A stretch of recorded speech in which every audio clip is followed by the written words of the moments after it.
Thank you very much, and thank you for the opportunity. I have been here before, so for me it's a real pleasure. Secondly, I'm not a historian. I'm a political scientist. But I remember what I do believe Keynes said about the economists, that economists are people who are afraid to become accountants. So probably the political scientists are the same people who are not brave enough to become historians. So I have a huge respect for people who know something. And secondly, I'm very grateful for this opportunity because basically this type of talks is allowing you to ask questions and to discuss questions to which you do not have an answers. So I'm going to be very much in the business of asking questions than trying to answer them. And when you have, as the title of my talk is Europe Failing, you're always tempted basically to come like in a good joke saying that there is a good news and bad news. The problem in Europe these days is that we have a news. It's not easy to decide is it a good news or bad news. And I'm just going to give you the news. In April this year was the latest opinion poll that have been commissioned by the European Parliament. And here are the results. Support for the European Union is highest compared with any period before 1983. But one of the reasons, a major reason that people are so supportive is the rise of the Eurosceptic parties. 63% of the people who are younger than 24 believe that they're better positioned to solve the problems of Europe. So in a certain way, Europe is doing fine, and the reason of this is the Euroscepticism. So is it a good news or bad news? We are going to discuss. But this is also going to allow me to try to focus my talk not at all on the institutional problems of the European Union. I try to make a distinction between the sound of the things failing from the noise of the things falling apart. I'll try to talk about different idea, kind of three different Europes I'll try to discuss. But before doing this, let's introduce the idea of Europe in the way it was perceived by somebody who was born in Europe in 1929, who spent most of his time in America, and this is the American cultural critic George Steiner. And 10 years ago, he was it was 2004. He was giving a talk in Amsterdam in the Nexus Institute. And he gave a talk called The Idea of Europe. And according to him, there were 5 defining characteristics of Europe, and this is very much the cultural critic he spoke about. And this was not Europe, which you are going to see in the borders of the European Union, and it's not a geographical Europe he was talking about. For him, Europe is composed of places where you have coffee houses and cafes, where newspapers are for free, and people are discussing ideas, they're gossiping, they're organizing conspiracies. And basically, for him, this is a very defining type of an intellectual life that you're not going to see anywhere else. And probably he was right. Both Bolshevism and Dadaism have been created in the cafes.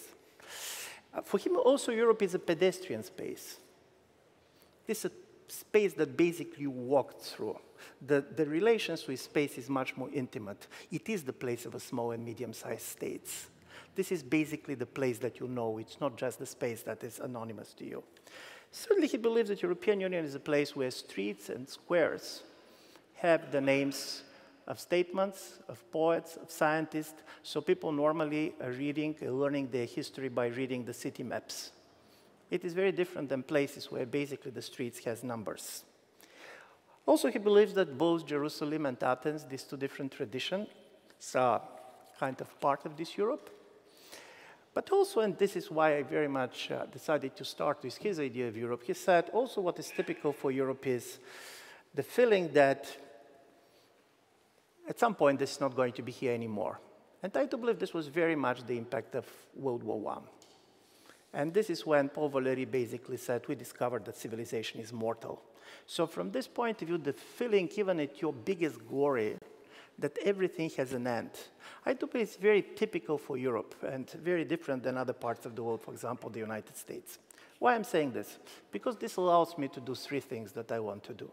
First, being excessively optimistic means that you are not very European. Secondly, it allows me to speak about Europe as a political project without really focusing on the European Union only. And thirdly, I do believe that this allows me to talk about Europe, not basically just answering the questions which are there, but trying to reframe some of the questions.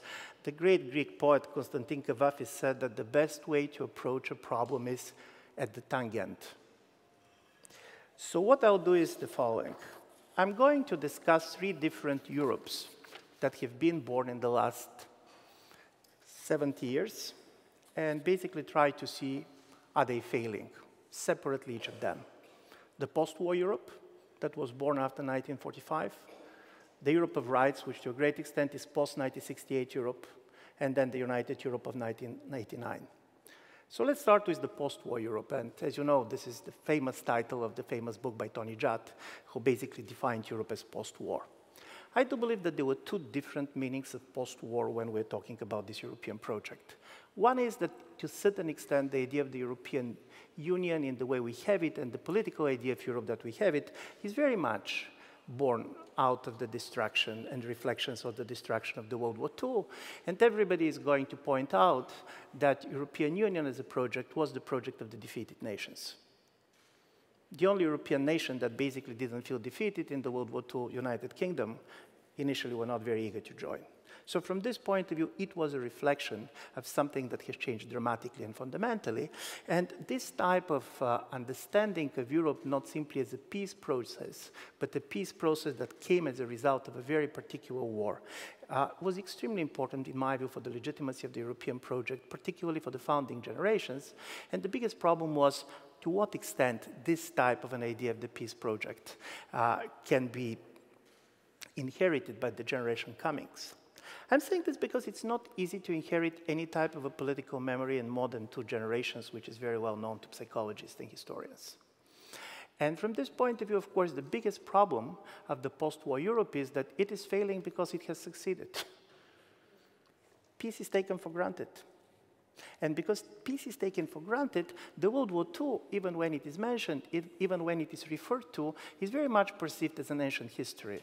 I was following some of the opinion polls that have been done some years ago among the German students, 17 years old, and basically 1/3 of them believe that human rights in Germany has been equally well basically protected during the Nazi period, East Germany, Federal Germany.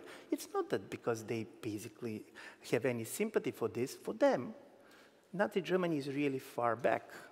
And it is difficult to go and to remember this period because, in a strange way, and I do believe Judd was great at this, for the last years we are very much teaching the lessons of history, but not the history itself. Basically, everybody knows what should not happen anymore, but this type of intimate understanding of history, understanding why people have become communist and fascists in the 1930s, what it happened, is not something that is easier for the younger generation to go with. And paradoxically, this is the ironic way in which Fukuyama was right. It is the end of history. The end of history in the sense that history doesn't matter anymore. And I do believe some of the technology story and the way the younger generation communicate between themselves also contributed to this type of the end of history. At least for my generation, when you go back from school, you go back and you're going to see your grandparents. And you should talk to them because they're there, and this is to whom you talk. And they're going to tell you their version of what happened 20 or 30 years ago, and this is going to be a very personal take of history. But when my daughter and son go home after school, they're going to speak all the time in their phones, so they're going always to speak to their peers. So intergenerational discussion, particularly when it comes to the past, has very much changed, and also the generation that was been very much there to tell the story, particularly of the World War II, is not here anymore. Secondly, one of the impact of the major change, demographic change of the European populations, particularly Western Europe, means that for many people that came to Europe, World War II is not a defining moment. It's very difficult to convince the Syrians that this was the war. For them, the war was their war. And from this point of view, this type of a common reference point is also not so easy to be reflected.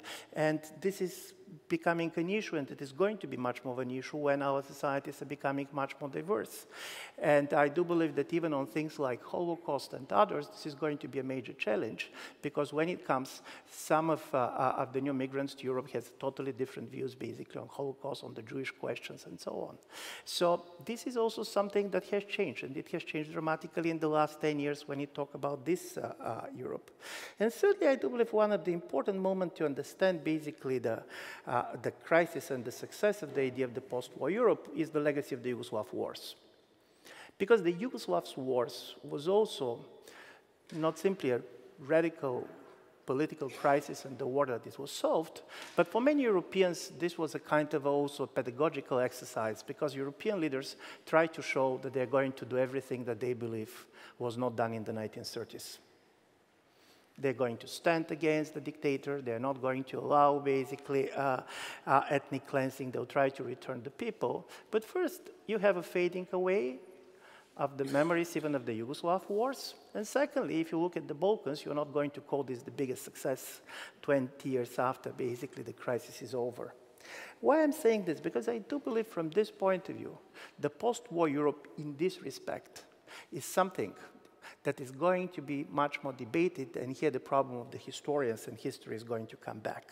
Because the idea is not simply to tell people what went wrong, but to allow them to relate to it. But there was another understanding of post-war. And this was that Europe is a post-war project because Europeans don't believe that war is going to take place in Europe anymore. And also this was the idea that military power doesn't matter anymore. And this is very much at the core of European Union's understanding of foreign policy. We believe that soft power matters. We believe that economic power matters. We believe that military power does not matter. And I do believe from this point of view, the crisis in Ukraine and the annexation of Crimea was a wake-up call. Military power matters, particularly if you have it. And from this point of view, the problem of the crisis, if you go beyond all this kind of legal and international law dimensions of it, is that the very idea of security and very understanding of Europe as a place in which the major war is not possible anymore cannot be taken for granted too. So it's not only about history. It is the very understanding, basically, of our understanding of power. And I do believe that this is why I said this was a major cultural success, that Europe, the place where the wars have been fought in such a violent way, managed to transform itself as a post-war continent and a post-war project. But at the moment when it happened, our post-war thinking became our vulnerability, not necessarily our advantage. And I do believe this is going to be particularly painful for Germany. And we're not talking simply about military budgets. We're talking about a different understanding of power. And I'm saying this because just 2 weeks ago, a week ago, there was a very interesting and provocative article being written by a great American historian, Adam Toots, and one of the French economists close to President Macron, Joachim Vallet, who basically the argument was the following. Imagine that France is going to use, with respect to the security, the same logic that Germany used with respect to the Euro crisis. Germany's idea was no mutualization before the legacy issues are going to be solved. So then France is going to say, we're not going to mutualize security before Germany is going to invest in all this underinvestment in security that you did for the last 20 years. I do believe it was meant much more as a provocation, but the very fact that this discussion is coming back, I do believe this is going to come with the idea of, for the first time, in order to keep Europe as a post-war project, the question is, can Europe defend itself? And this is becoming even more of an issue, seeing a major change in the American foreign policy, and people like to talk about President Trump. I do believe that President Trump is a kind of incarnation of a bigger trend. And even when he's not going to be there anymore, probably we're not going to be back to the United States in the way it was 10 or 15 years ago. And people who are doing a lot about transatlantic relations are going to say that, of course, it's not going to be in this dramatic form. And of course, probably kind of the personality of the American president very much colors what we see these days. But Europe is not at the heart of the American interest. And probably even the European Union and the unity of Europe is not the major strategic goal of the United States. So this is my first conclusions talking about the paradox of the post-war and is Europe failing as a post-war project or not. In a way, it succeeded. We succeeded so much that now the biggest problem is our understanding that we are post-war kind of a continent, but living in the world and in a continent in which war is still possible, and how the publics are going to be convinced that you should think about your defense in real terms and that you cannot take basically peace for granted, in my view, is a basic issue. And I really do believe that from this point of view, this debate to a great extent is going to be solved in this country than anywhere else. But there was another Europe that was born later, and this was basically Europe as a post-1968 project. And this was the Europe of rights, and particularly the Europe of minority rights. Because 1968, and I'm talking about the long 1968, I'm not talking about events here and there, was very much born out of the idea that we discovered the state or something that defends us but also threatens us. The rights of others was extremely important for this, and I do believe 1968 was also very much the result of decolonization and basically Europeans facing their imperial legacy and imperial history. So this happened, and the rights was very much about the minority rights. But if you look at Europe these days, you're going to see that something is changing in this direction. And I was reading in October a manifesto being written by a quite respected conservative European intellectuals, both East and West, that was published in Le Monde, which was called Europe We Can Believe In. And it was a very interesting document, by the way, quite beautifully written, because paradoxically, if you don't know what a kind of document it is, it very much resembles the manifesto of the Third World anti-colonial movement from the 1970s. Basically, this conservative intellectual said that Europe should be anti-imperial, which means anti the EU, because the EU is empire. It's anti-colonial, because migration without assimilation is colonization. And it was very much about the nation state. I'm saying this because all these three you're going to find in the 1970s, basically, if you go to some of the African national liberation movements. And I'm saying this not in an ironic term. I do believe that one thing that changed a lot, and I'm going to touch on this, very much also provoked by the migration crisis, is that if 1968 was about the rights of minorities, many of the political movements that you have these days getting popularity are very much about the rights of the majorities.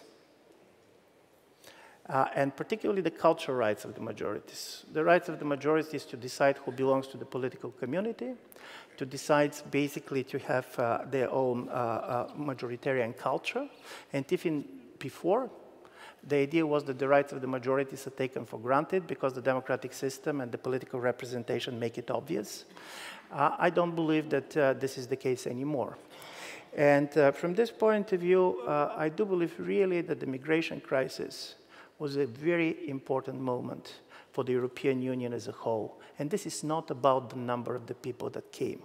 I'm using a metaphor which probably kind of can be interpreted differently, but my argument is that the refugee crisis was Europe's 9/11. Because in 9/11, also the number of the people who died in New York was not the highest number that we have seen.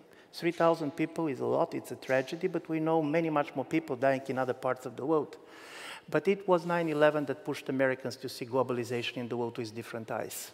And something like this happened in Europe. And it happened both in the East and the West. Nevertheless, the reactions were very different.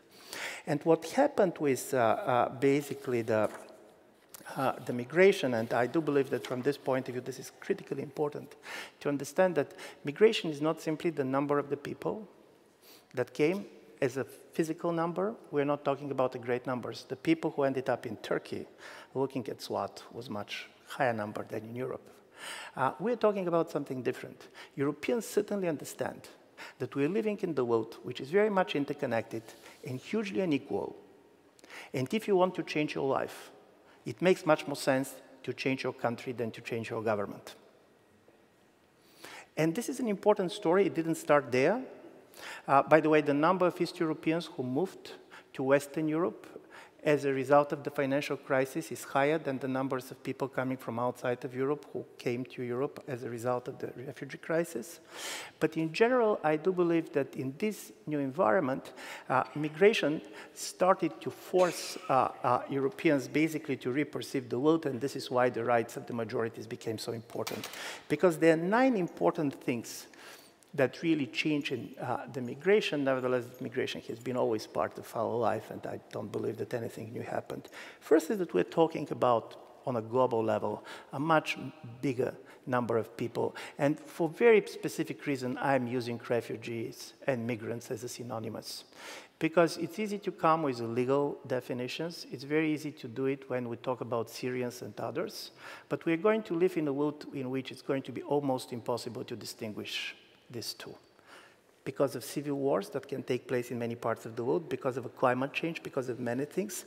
People coming from Afghanistan, how easy it is to decide, are they refugees or migrants? So it's easy legally to say that we support one or the other, but if you go into real world from this point of view, Italy is a great point of view.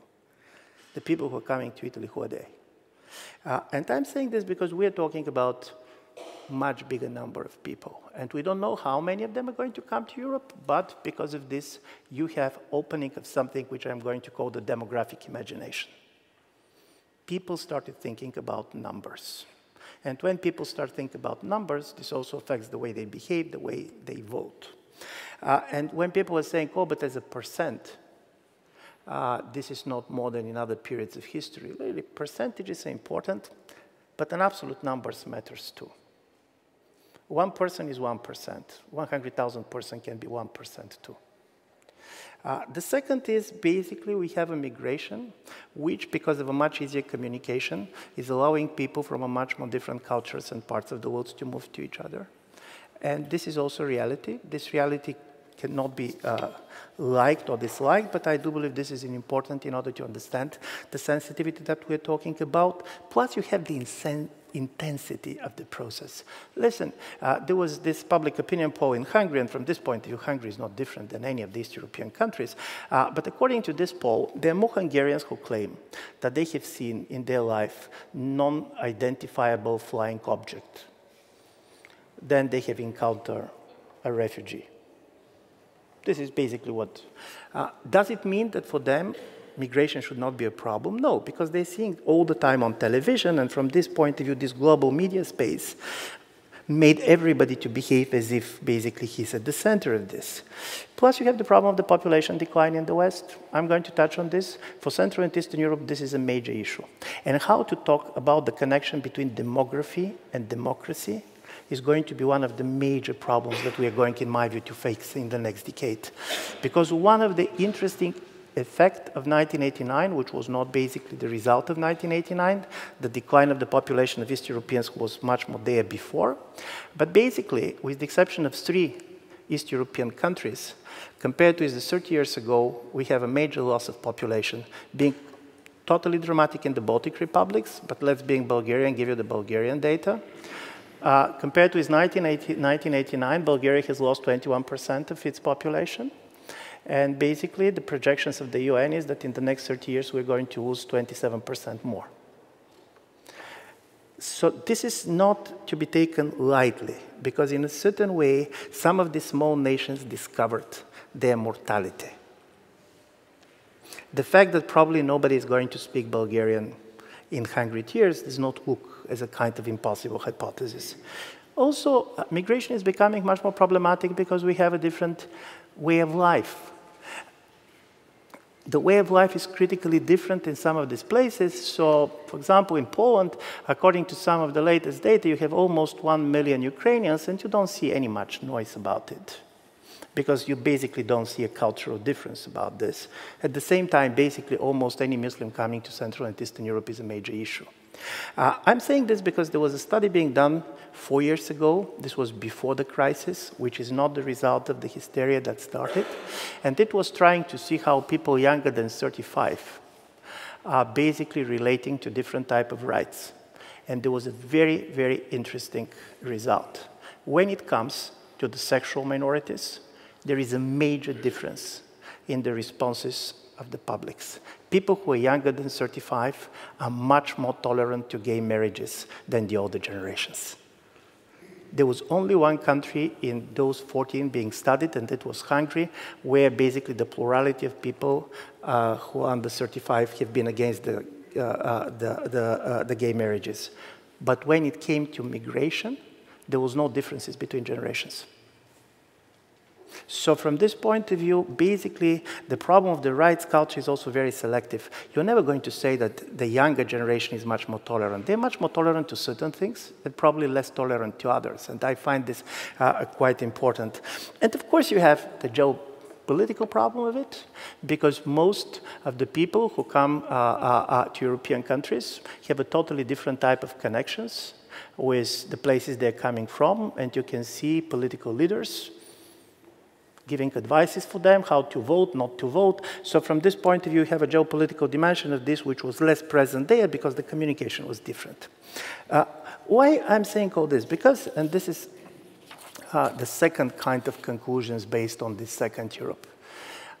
I do believe one of the major success of European liberal democracies in the Cold War period was the way the radical impulse coming from 1968 was de-radicalized and socialized in our political systems. People who today are totally kind of scared by some of the radical ideas coming from the far right should remember that many people who then have been in the political center, for them Joschka Fischer was the end of the world. He was coming from the radical left. Many of these people have been in love with Mao and China. So this was not an easy process. And this de-radicalization and socialization was extremely important because two things were achieved. Some important issues that have been not discussed before have been integrated in the system, but not in the way some of these radicals basically have been pushing for them. And when it comes to environmental issue and basically all this anti-authoritarian culture, they have been integrated in the mainstream of liberal democracies. They have been radicalized, and basically the public and the democracy get much more consolidated. For people who now basically talk about the crisis of democracy, it is interesting to reread the famous 1973 report on the crisis of democracy, which is covering basically Europe, Western Europe, United States, and Japan, written then. And you're going to see that the level of panic that democracy basically is failing was almost all there. A former German chancellor then said that in 30 years, he's sure that they're not going to be democracies anymore. They're going to be either military junta or communist regime. So from this point of view, I do believe one of the major problems which the mainstream parties are facing is that they cannot simply ignore some of the fears coming from the migration crisis and others. The problem is how you can integrate the issues without basically destroying, allowing some of these parties to destroy the political system and basically the value system on which Europe is based. And then I'm going to go for the third, basically, Europe that appeared, and this was the post-1989 Europe. And this was the idea of basically bringing East and West together and kind of unification of Europe. It was, and of course, today, if you see the question, is Europe failing? Many people are basically going to talk to East Europeans as being the problem. And of course, everybody is going to quote Hungary and Poland, but I do believe that everybody believes that Hungary and Poland are not so different than many of us. So what we are seeing there, what is the talk about? And I'm going to give you two different kind of piece of arts that can describe the way the problem is perceived by the two different sides. One is, if you try to see what is happening in Europe through the eyes of some of the populist leaders from the East, they can easily show you a very short, beautiful Hungarian movie that got an Oscar for a short movie, I do believe in 2017, which is called Sing. And the plot of the movie is the following. A girl goes to a new school, and this school has a very famous choir, which is basically beautiful singing, and they're going on a different, this 90s in Budapest is taking place, and they go to different competition. So she very much asked to join the choir. the chorus. I am not sure that I'm pronouncing well, but we're talking about the singing, choir, yeah.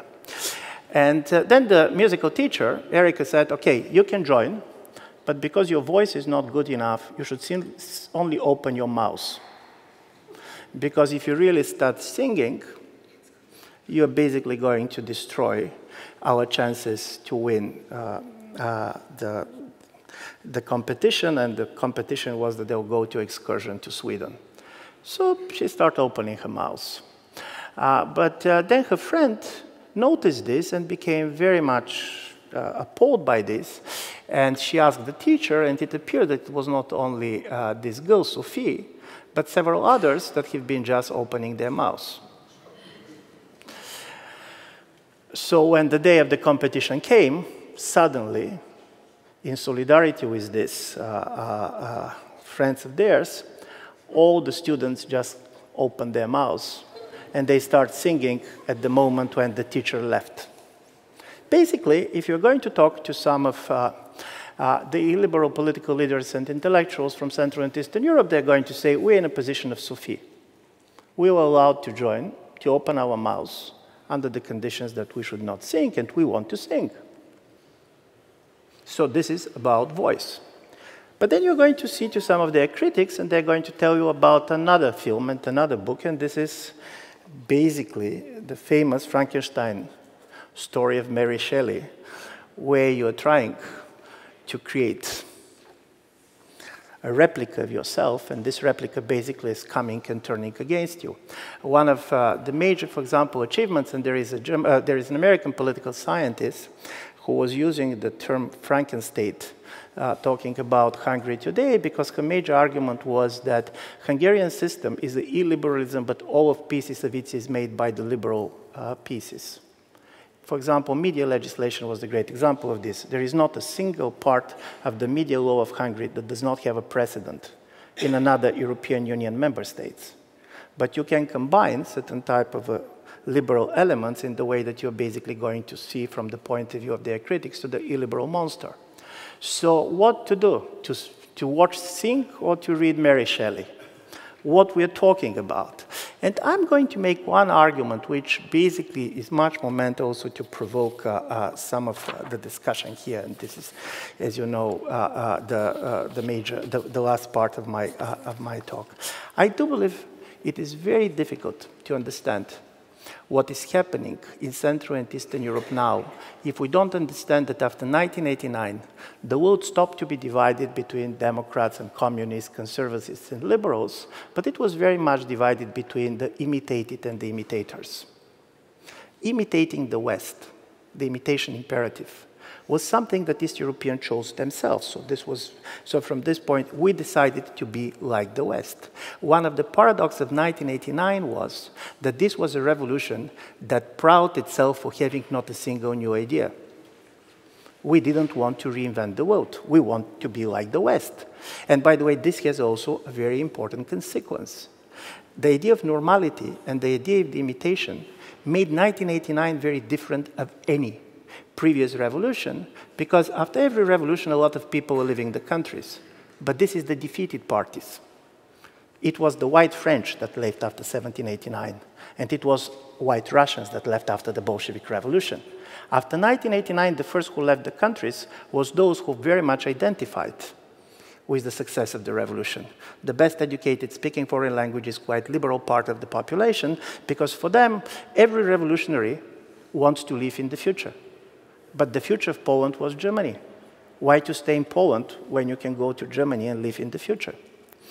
So I'm saying this because as a result of it, imitation created this very important moment in which, for a long period of time, this was a voluntary choice, but every imitation, even when it is successful, and I do believe to a great extent, we see a major change in the way our societies look, create resentment. And it creates resentment because the relations between the imitated and the imitators is asymmetrical relations. It's a relations of power. They're telling you, basically, they're judging you. And I'm going to give you a particular example, having here historical forum, why for East Europeans was particularly difficult to imitate the way Germany was dealing with the past. Because to a certain extent, when it comes to history and the relations to the past, European norm was a German norm. It was the very exceptional nature of the German society after 1945. But one of the major pillars of this dealing with the past was that any form of nationalism, any expression of nationalism, was perceived as almost criminal. And knowing from where Germany was coming from, there was nothing kind of strange about it.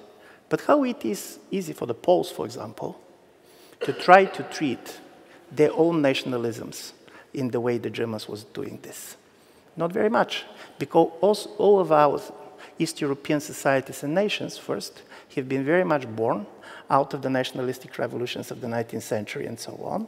And secondly, and this was very important, because during the communist period, nationalism was very much repressed. Communism has a nationalistic unconsciousness, but he was speaking very much an internationalist language. The nationalistic sentiments and nationalistic-minded politicians felt that they have won the Cold War, not to lose them. So there was the coalition between nationalists and liberals that was at the core of 1989, but what happened in the 1990s, because of many things, and particularly because of the Yugoslav wars, and particularly because Milosevic became the face of nationalism, and it was a human face, nationalists in Central and Eastern Europe has been silent because they didn't go basically there, but they were there. And from this point of view, this type of politics of national pride and others that we are seeing there was very much the fact of total rejections. We are not going to treat our past in the way the Germans are doing. We are going to have a different view in our pre-war period. We are going basically to have a different idea, and nationalism and liberalism cannot be seen also as enemies. They have been also allies. The second reason is that also German democracy, which was based on the experience that Hitler came to power after elections, was very much based on strengthening the non-majoritarian institutions, constitutional court, independent central bank, decentralization. But paradoxically, after 1989, after every revolution, the public wanted to see that their vote matters, that they can change everything. And this changing goes with the elections, and particularly the executive. So this is not by accident that when, for example, in Poland, Mr. Kaczynski talked about impossibilism, he said, listen, if you have an independent central bank, and if you have a court which is doing what they want, how you can keep me responsible for what is happening in the country? In order to keep me accountable, give me the whole power. Only if you're going to give me the whole power, you can keep me accountable, because otherwise I'm doing something and I'm not allowed to do this and that. Listen, when you're giving the whole power to somebody, you can never be sure that he's going to return it to you. But the basic problem is, this is an important element. You should understand that this impulse for a strong executive is very much rooted in a different historical experience. The third problem with imitating the German relations to history is the fact that Germany always, in my view, was in a dilemma. This was a very successful transition, what Germany did after the war. But you can teach people to do what you have done, or what you believe was better to be done then and was not done. For example, denazification in the 50s and 60s was not the major game in town, at least what we have read in West Germany. And probably this was also part of the German success. But when Germany started to talk to Eastern Europe, the idea was not do what we did, but do what we should have done. And it was totally different, and in my view, this was very important. And I'm not saying that it is wrong. I'm just trying to tell you why it was not easy. And at the same time, there was one thing that Germany was not very much trying to export, and this was its welfare state. Because it basically believes that Eastern Europe is too poor to afford it, and the situation was difficult, and so on. So why I'm giving you this example, and why this example is very much important for me?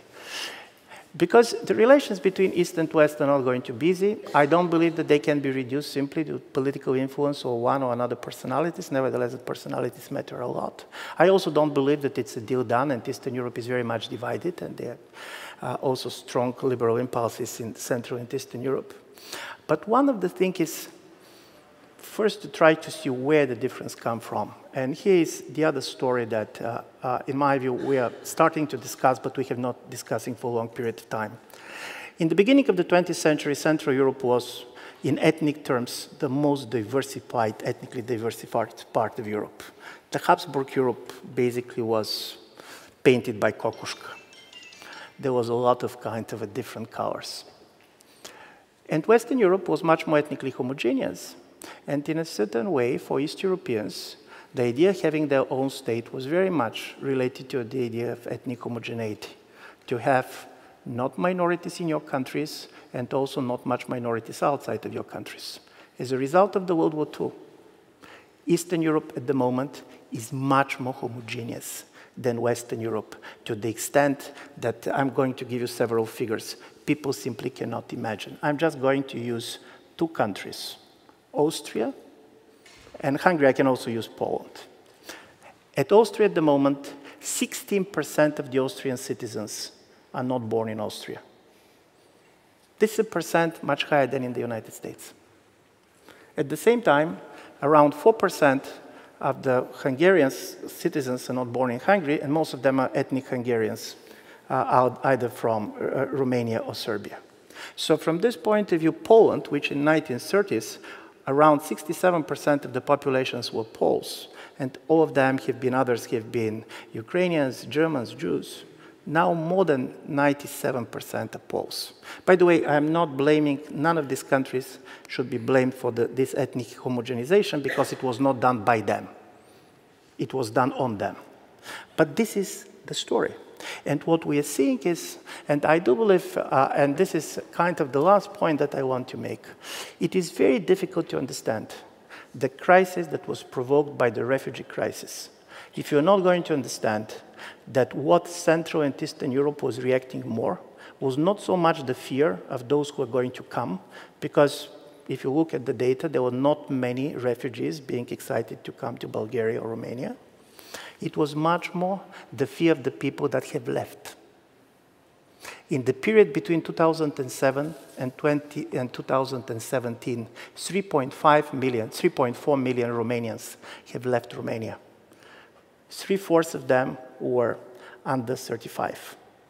Depopulation, the fact that you own a living. And this has economic consequences. In the beginning, basically, this external immigration was perceived as very much economically beneficial because these people are giving money back. For the last year, basically, money coming from abroad has been the biggest transfer of money, the biggest investor in Bulgarian economy. But now people started to fear that the fact that the young, the best educated, the most energetic living in the country is making all those standing look like losers.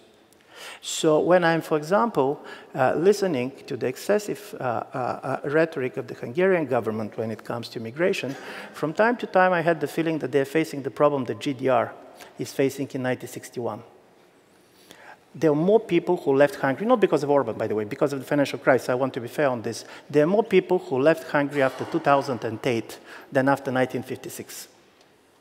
The labor market is shrinking and becoming very weak. How to keep your own at home is becoming a major issue. And one of the strategies of this government is to say, don't go to the West, because the West does not exist anymore. You go to Vienna, but Vienna now is not Europe, it's Middle East.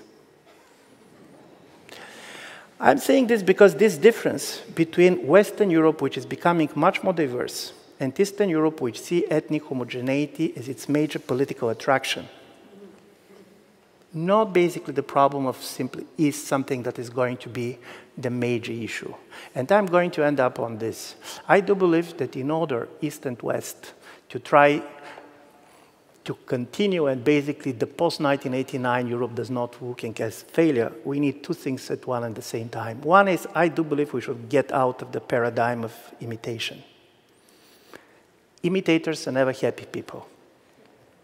Imitators always basically feel unhappy.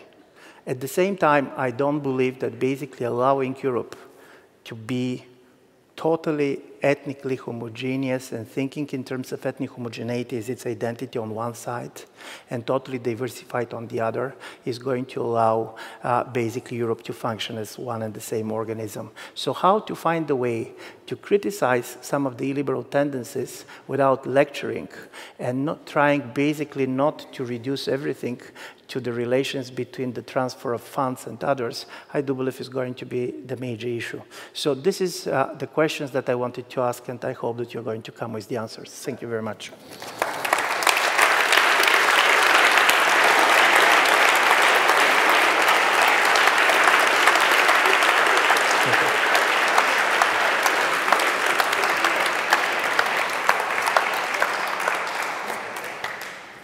Thank you very much, Ivan. You have talked about making your voice heard. I think you have made the voice of Central and Eastern Europe very much heard tonight. And I think you deserve a glass of water after this long speech as well. Thank you very much. So let me start by, I was very impressed by your, let's say, the strong point you made about this difference between East and West, that this is really the major issue within the EU. And I would like to understand a bit more, because you referred to the historical roots. You said something about late 19th century, early 20th century, the Habsburg thing. So did I understand correctly that I'm now, how to say, I'm provoking a bit. Did I understand you correctly that you said, well, if Western Europe, if we here in Germany would tend to understand more the history of these countries, of Central and Eastern Europe, then we would know how to deal with the challenges better? I mean, is it that we, you said history doesn't matter anymore in this post-war, for this post-war European narrative, but isn't it the case that in order to solve the current crisis between the East and the West, we need to learn to understand more about the history of these countries? Totally. I do believe that history should start to matter. I do believe for very good reasons. For a certain period of time, the idea of history, that was the politically correct version, was the one that was kind of the tensions between countries, between regions have been very much thrown away. There was a beautiful installation by the Bulgarian conceptual artist, which is called On Vacation. And he's taking the monuments of a famous historical figures, monuments on the person on the horse. For example, Friedrich the Great here in Germany. And he's taking the rider and leaving only the horse. Because he said everybody who is on the horse is controversial, so he's doing the same with basically all these people. And I do believe for a while our idea of history was very much like this. We believe that if you're going basically to take the person on the horse, and if the horse is going to be there, we're going to have the common history, because there is no need basically to struggle about the horses. But basically, when you have a horse without a horseman, some of the current political leaders can be tempted to jump on the horse. And I do believe this started to happen in some of the countries. So from this point of view, my idea is the crisis has one positive thing. We started to be interested in each other and interested in a kind of a much more deeper and controversial way. For example, as a result of the financial crisis, Germans now know a lot about Greek economy. Mm-hmm. That's true.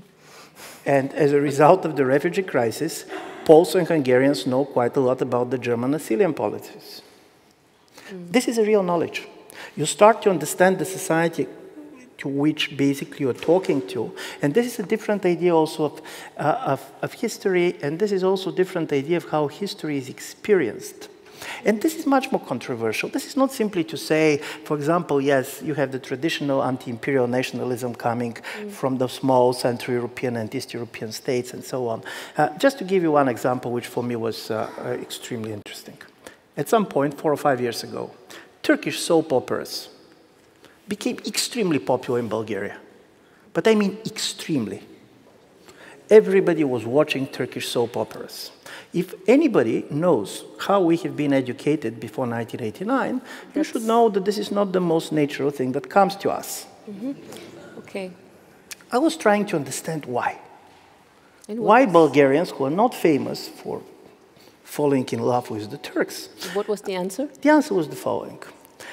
Bulgarian conservatism does not have a language, because to be conservative in Bulgaria basically also means to be perceived as nostalgic for the communism. And then comes the Turkish soap operas. And in the Turkish soap operas, you have a very conservative view of the world. The father is respected. The daughter cares what the father is going to say. And also, as a colleague of mine noticed, 20% of the films, people are on the table and they're eating.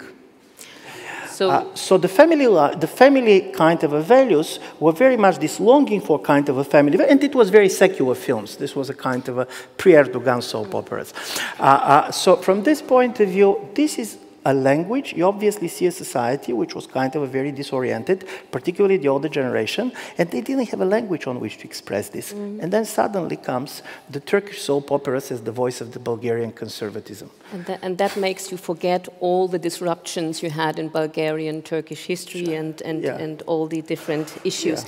In the beginning of your statement, you said, now, due to the financial crisis, Germans know a lot more about Greek economy, and Hungarians know a lot more about the German asylum system. How would you say, does that go vice versa as well? I mean, do the Germans now know much more about Hungary, Poland, and Central Eastern Europe? Are they interested more? I mean, in the survey Thomas Paulsen quoted at the beginning of the Kerber History Forum tonight, one of the results was that 2/3 of Germans and Poles haven't even visited the other countries. So, I mean, how much do we know about each other?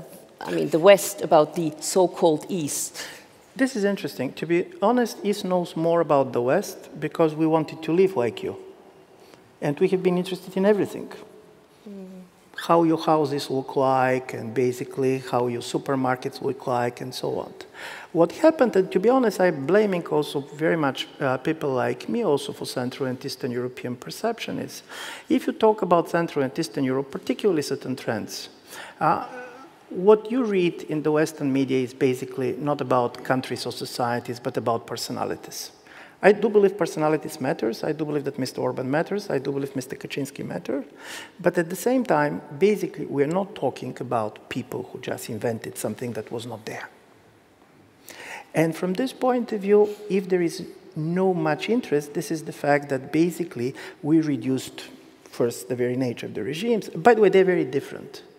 This is the other story. We try to put everything together. For example, I do believe that even people who otherwise could be very sympathetic to Mr. Orban is not going to accuse him for being totally not corrupt. There is a lot of story that he's not kind of totally indifferent to this.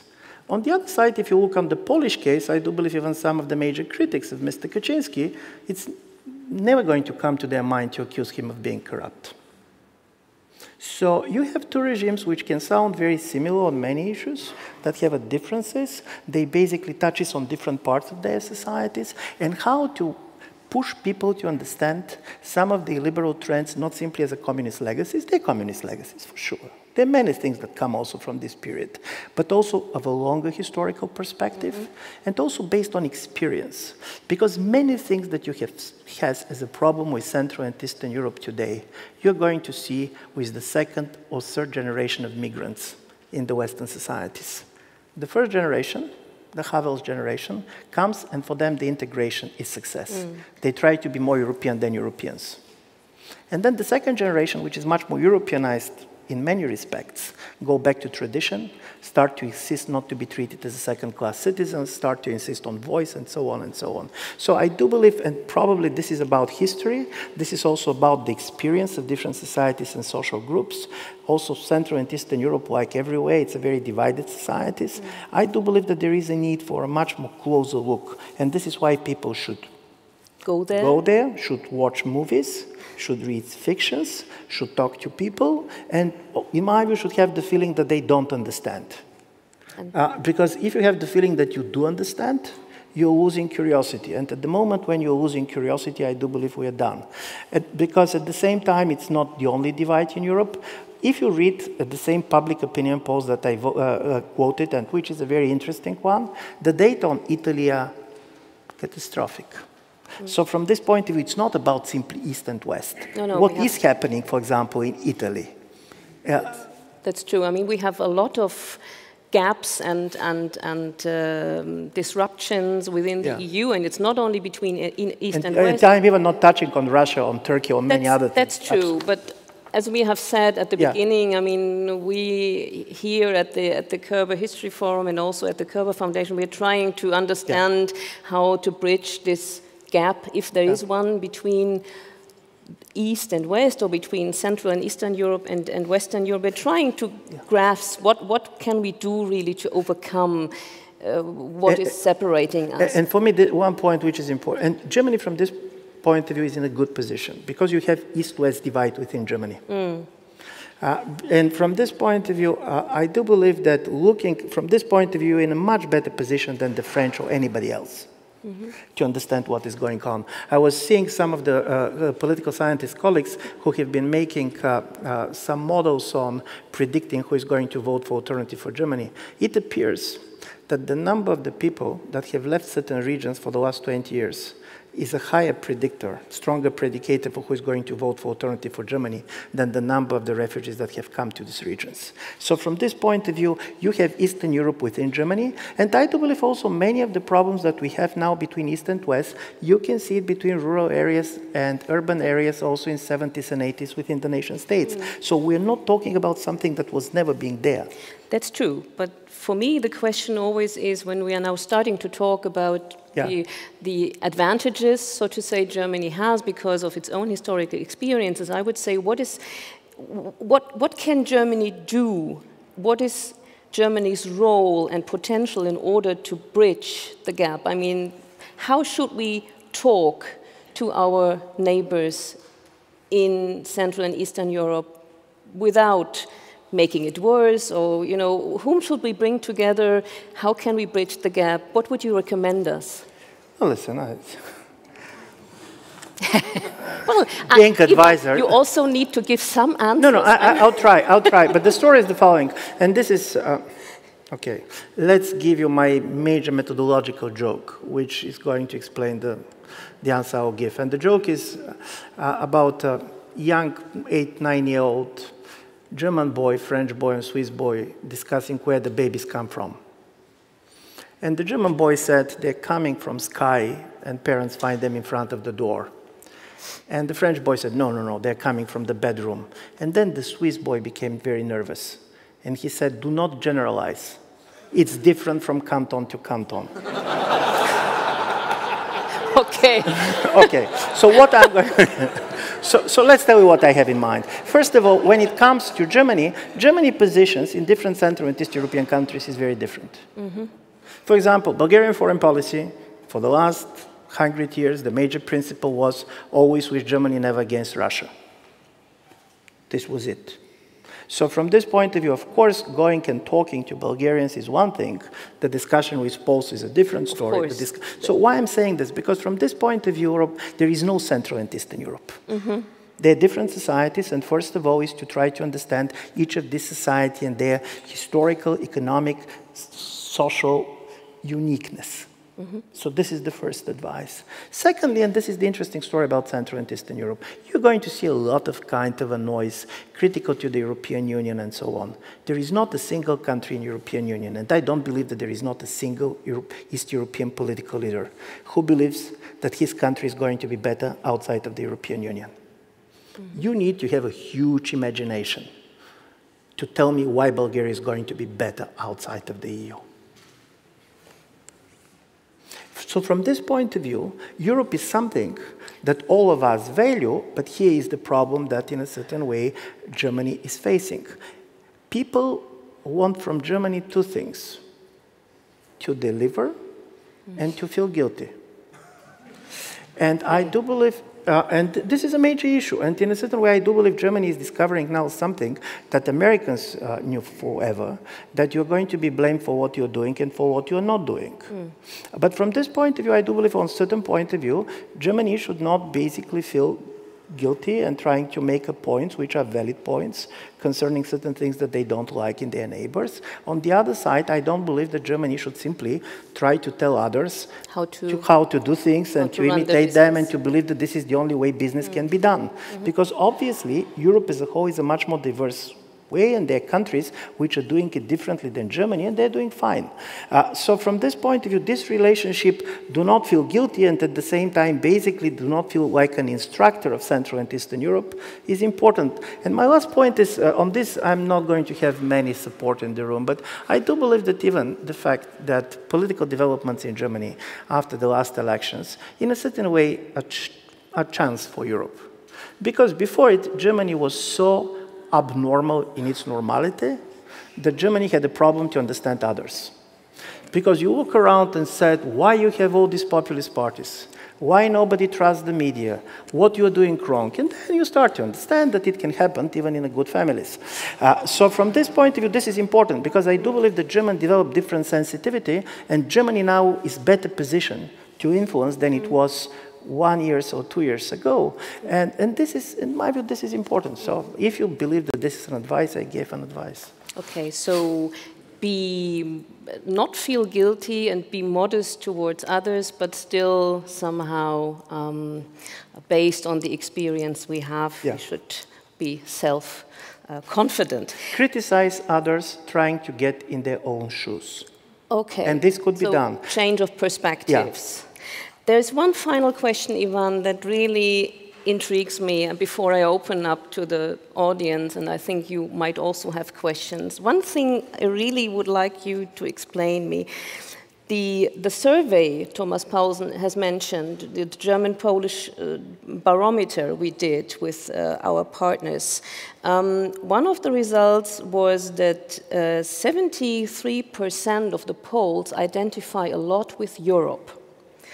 And only 53% of the Germans do the same.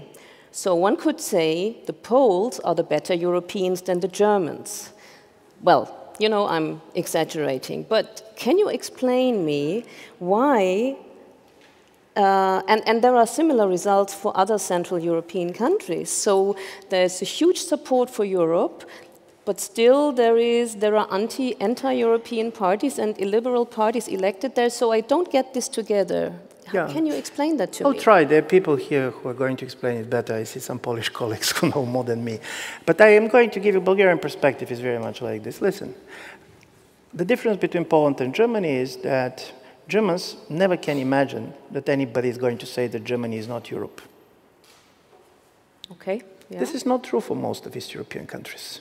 We basically have been outside of Europe in the way it was there, and for us it's very important, even when we are critical about certain things, to believe that everybody is recognizing our European identity, because our belonging to Europe is not taken for granted.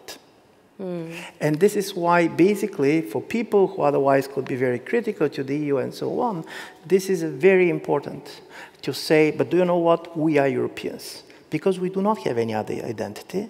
And in a certain way, this is also the paradox, because the other paradox is, and I do believe this is, goes against the political science, but one of the reasons people so easily vote for some of the radical Eurosceptical parties, because they do believe at the end of the day we're part of the European Union.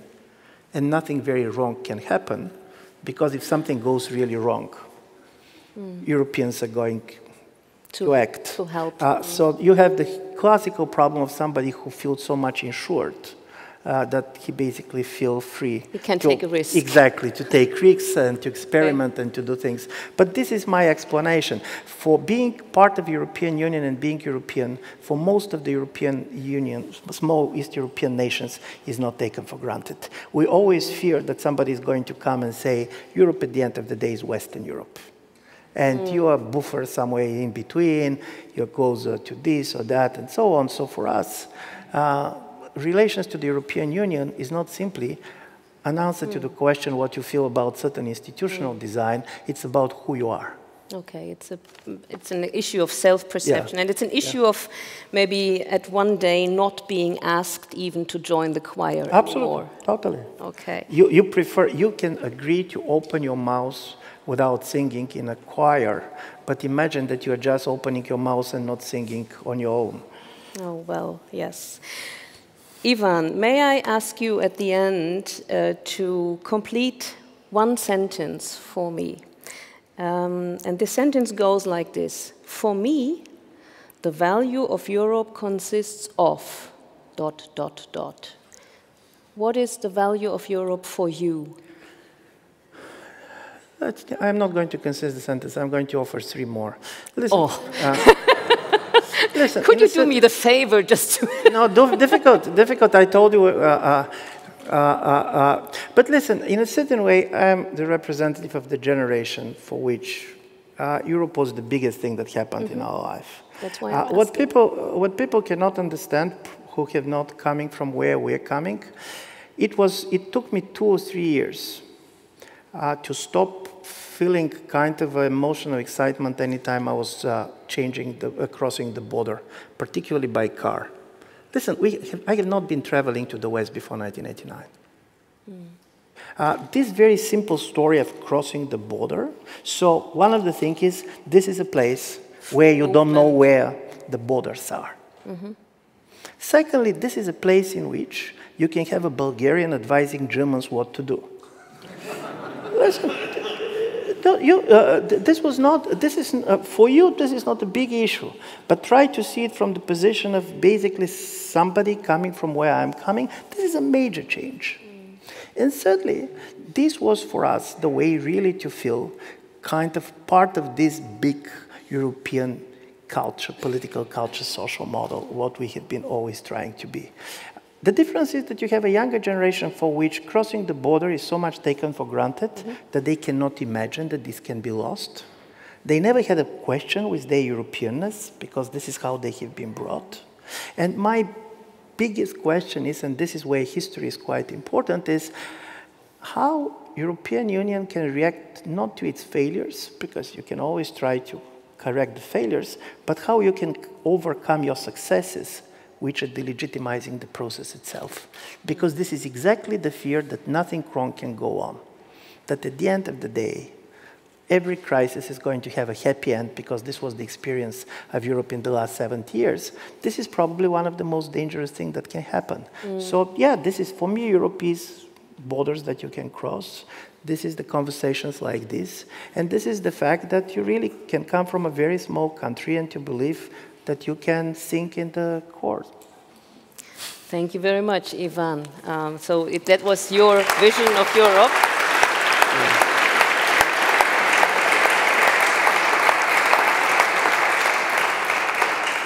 So now we have 2 microphones on the left and on the right side, and 2 colleagues on the microphone. So would you please, if you have questions, get up, go to the mic, introduce yourself briefly, and then ask a question. And please ask a question and don't do statements for 10 minutes or so. So 1 minute is fine, more than 1, it's problematic.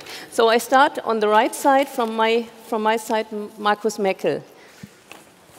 Thank you very much. Thank you, Ivan. I think it was a wonderful presentation. I have a remark and a good question.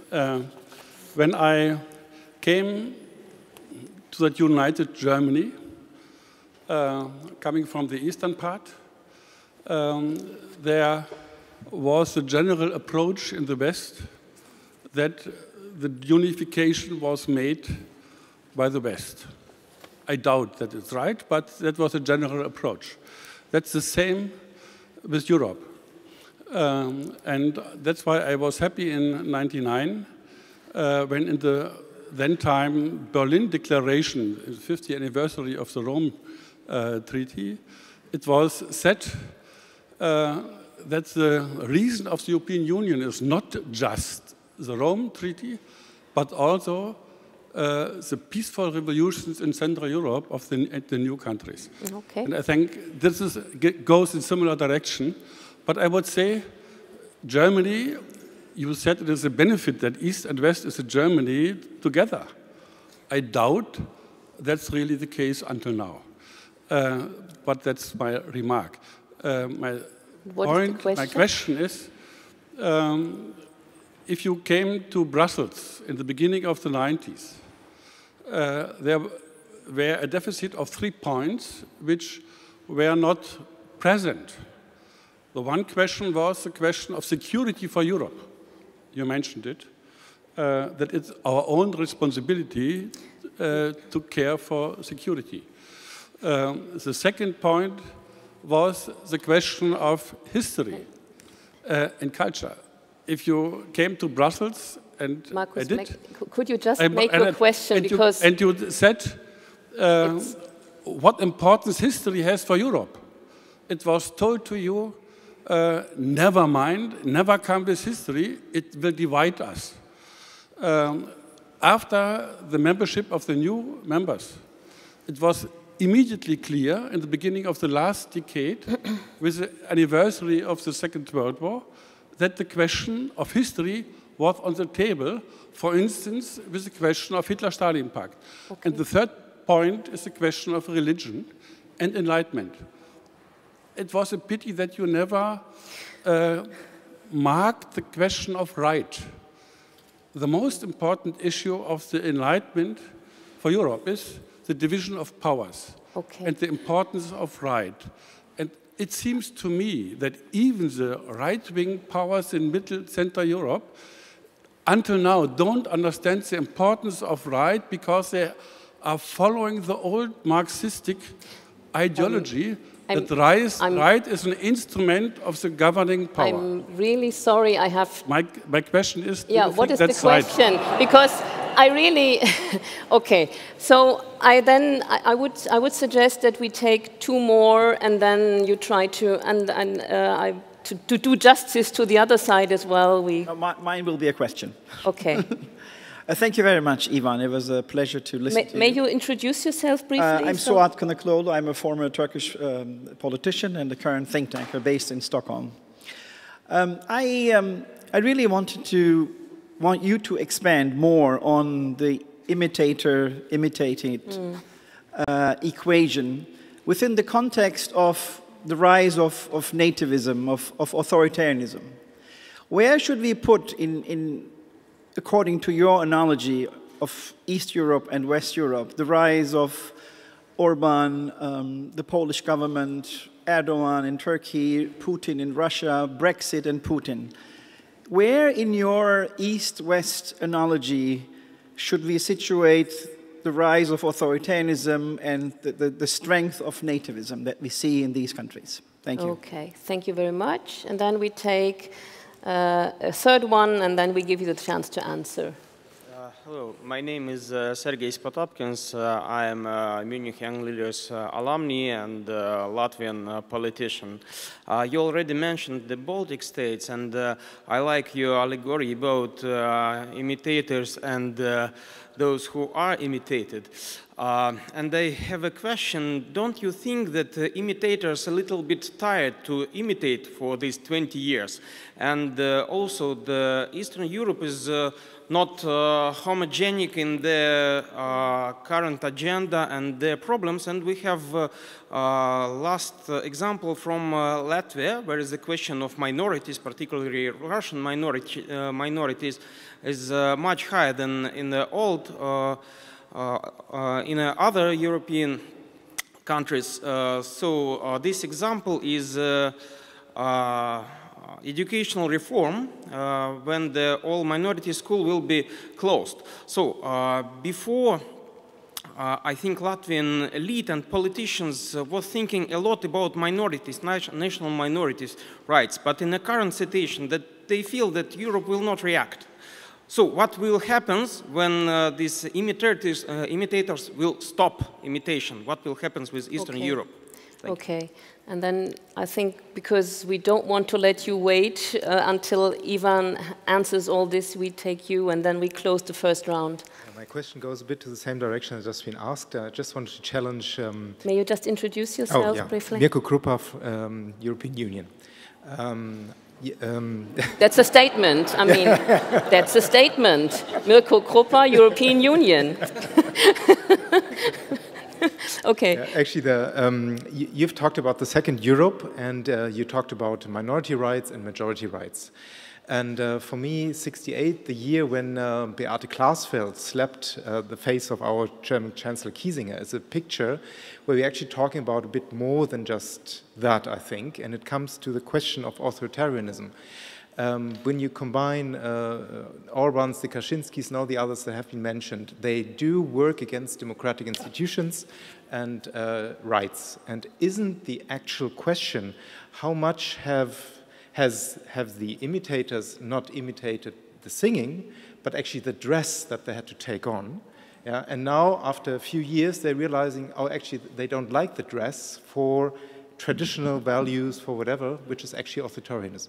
Yeah, thank you. Okay, thank you very much. So, Ivan, now you have a full range of... Yeah, thank you very much. And because they're two big issues, and they're very important for me because they go together. First, just on the religion side, and Isaiah Berlin used to say that in the way some people do not have a ear for music, I don't have a ear for God, there is also true for me. But there is one interesting study being done by Pew Research, trying to compare the opinion poll that they did in 1991 about religious attitudes in Eastern Europe as a whole, and which was done just 3 months ago.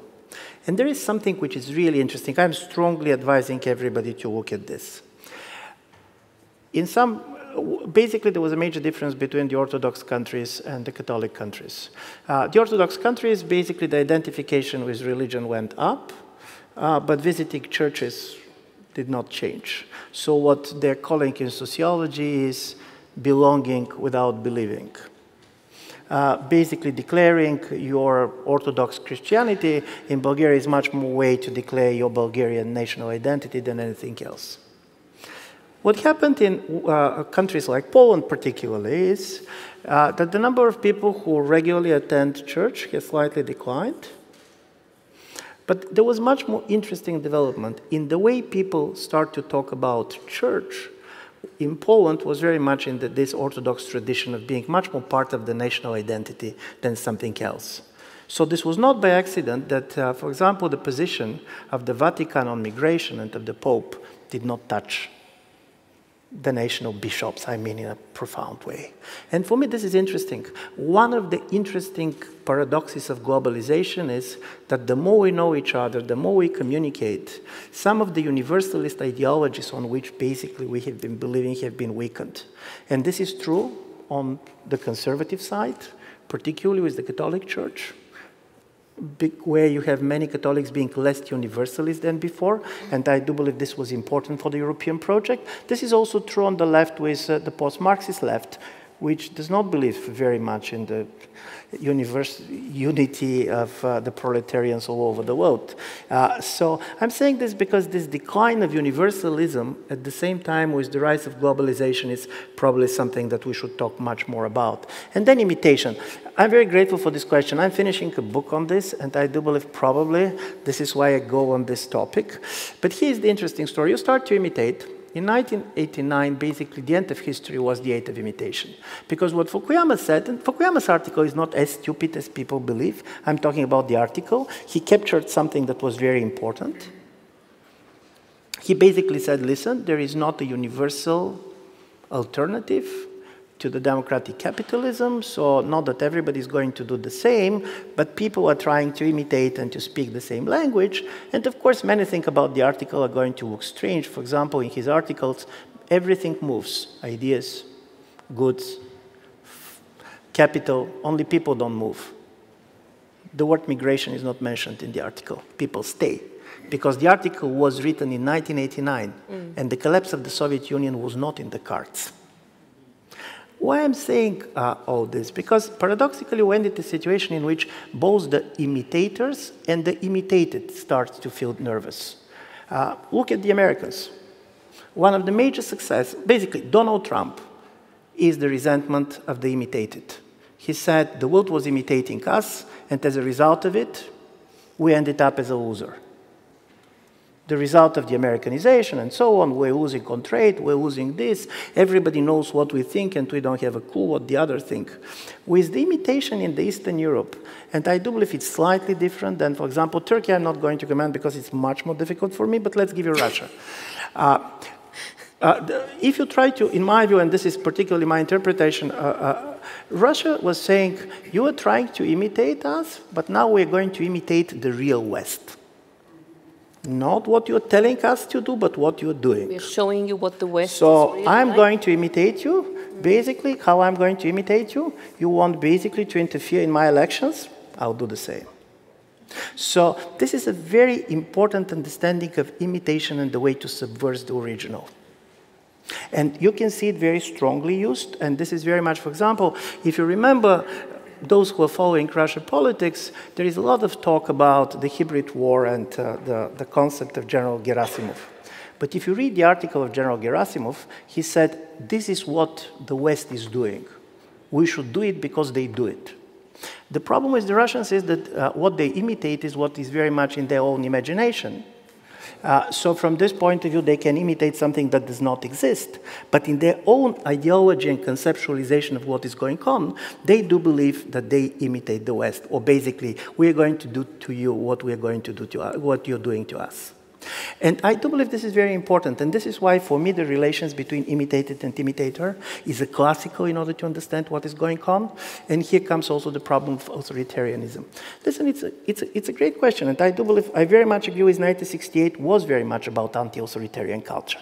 And it was not only about politics, this was about the authoritarian nature of the family, about the authoritarian nature of the office. This was the emancipation drive. The biggest problem, for example, if you look and listen to any of the leaders in Central and Eastern Europe, nobody is going to tell you that he's against democracy. This is very much about the definition of democracy. Exactly. And you go with the definition of democracy as the will of the people. And from this point of view, you have a kind of a tension which is within the democratic theory. This is they're not coming from somewhere that nobody was coming from. And this is why the language in which we're not. The clash between the Soviet Union and the West during the Cold War was between two different visions of the world.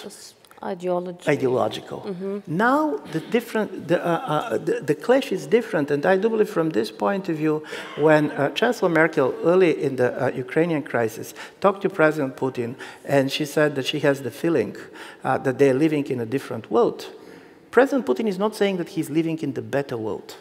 He's saying, I'm living in the real world. And the problem is, what is real? Where is the reality? This is what we are discussing. And from this point of view, for example, Mr. Kaczynski or Mr. Orban, he's saying, you talk democracy. Look how people vote. And I do believe this is a major story. And this is why, basically, the talk between East and West cannot be anymore why you are not doing what we are doing. So this is why, for me, this should be much more also a criticism based from the point of view of the people who live there. I do believe, for example, really, and I see Hungarian colleagues who know much more than me about this. I do believe that the real problem is people are leaving the country. If it's so good and the Hungarian economy is doing fine, if you see the economic growth is quite impressive, why some of the liberal part of society is leaving? Is this how you're going to define success? And for me, this is why the relations between imitated and imitators and the resentment coming from imitation, paradoxically on both sides, are going to be so critical. Because you have also the resentment on the West. You look at this, you said, we put 4 times more money than the Marshall Plan. And you have these people who behave like kind of a Soviet apparatchiks and playing these games and so on and so on. So from this point of view, I do believe it's going to be balancing of resentments. But this balancing of resentment should bring to something new and different and not simply basically to mutual accusations. And to be honest, here, I do believe Central and East European liberals has a role to play. And part of the problem is also kind of our problem, because trying to explain your society to the West and some of the Western reaction to our own societies is something important, and not just trying to instrumentalize the resentment into one or the other side for political purposes. Okay. Is there any more questions right now? Otherwise, I would say this was very intense. It was very thought-provoking. You raised a lot of questions, Ivan. You told us what your vision of Europe is, or what the value of Europe is for you. Could you also tell us what Europe will be like in 2030? I mean, what would you think? I mean, will we have more disruptions? Will we maintain this kind of crisis mode, or will we be fallen apart? Are you optimist or are you pessimist? Is the glass half empty or half full? What do you think? Listen, this is, let's get with the joke out of it. There was a study being done about the relations between the incomes and optimism. And it appeared that Bulgarians are the major kind of outliers. We were much more pessimistic than our incomes are going to predict. So for us, it's never about is it half full or half empty. Always the question is it half broken? And I do believe it is not. Okay. Thank you very much. And now I invite, yes, it's your applause.